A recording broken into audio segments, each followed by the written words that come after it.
वर्षारू मिलिବ ନାହିଁ ତ୍ରାହି 30 ରୁ 40 କିମି ବେଗରେ ରହିବ ପବନ। ନମସ୍କାର, ଗୁଡ୍ ମର୍ଣ୍ଣିଂ, ଜୟ ଜଗନ୍ନାଥ। ଚାଲନ୍ତୁ ଦେଖିବା ଆଜିର ସକାଳର ପାଣିପାଗ ଅପଡେଟ୍ କ'ଣ ରହିଛି। ତା ପୂର୍ବରୁ ଚ୍ୟାନେଲରେ ଯଦି ପ୍ରଥମ ଥର ଅଛନ୍ତି ଭିଡ଼ିଓକୁ ଲାଇକ୍ କରିବା ସହ ଚ୍ୟାନେଲକୁ ସବସ୍କ୍ରାଇବ୍ ନିଶ୍ଚିତ କରିନେବେ।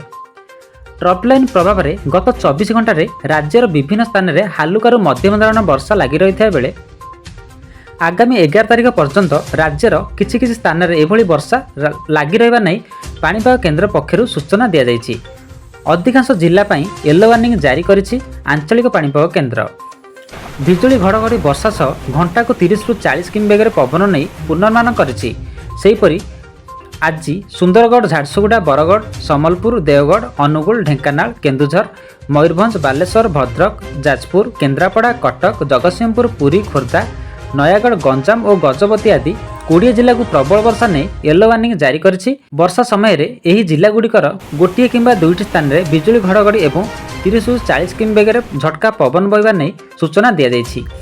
ବୁଧବାର ପର୍ଯ୍ୟନ୍ତ ସମ୍ପୃକ୍ତ ଜିଲ୍ଲାଗୁଡ଼ିକରେ ଏଭଳି ହାଲୁକାରୁ ମଧ୍ୟମ ଧରଣ ଏବଂ କିଛି ସ୍ଥାନରେ ପ୍ରବଳ ବର୍ଷା ଲାଗି ରହିବ ବୋଲି ବିଭାଗ ପକ୍ଷରୁ ଆକଳନ କରାଯାଇଛି। ସେହିପରି ଆସନ୍ତା 10 ତାରିଖ ପର୍ଯ୍ୟନ୍ତ ରାଜ୍ୟରେ କିଛି କିଛି ସ୍ଥାନରେ ବର୍ଷା ଓ ଘଡ଼ଘଡ଼ି ବିଜୁଳି ହେବା ନେଇ ପୂର୍ବାନୁମାନ କରିଛି ଆଞ୍ଚଳିକ ପାଣିପାଗ ବିଭାଗ କେନ୍ଦ୍ର। ଗତ 24 ଘଣ୍ଟାରେ ରାଜ୍ୟରେ 3ଟି ସ୍ଥାନରେ ପ୍ରବଳ ବର୍ଷା ରେକର୍ଡ କରାଯାଇଛି। ପୁରୀଠାରେ ସର୍ବାଧିକ ବର୍ଷା 77.2 ମିମି ବର୍ଷା ରେକର୍ଡ କରାଯାଇଥିବା ବେଳେ ଭଦ୍ରକ ଚାନ୍ଦବାଲିରେ 56.4 ମିମି ଏବଂ ସୋନପୁରଠାରେ 32.2 ମିମି ବର୍ଷା ହୋଇଛି।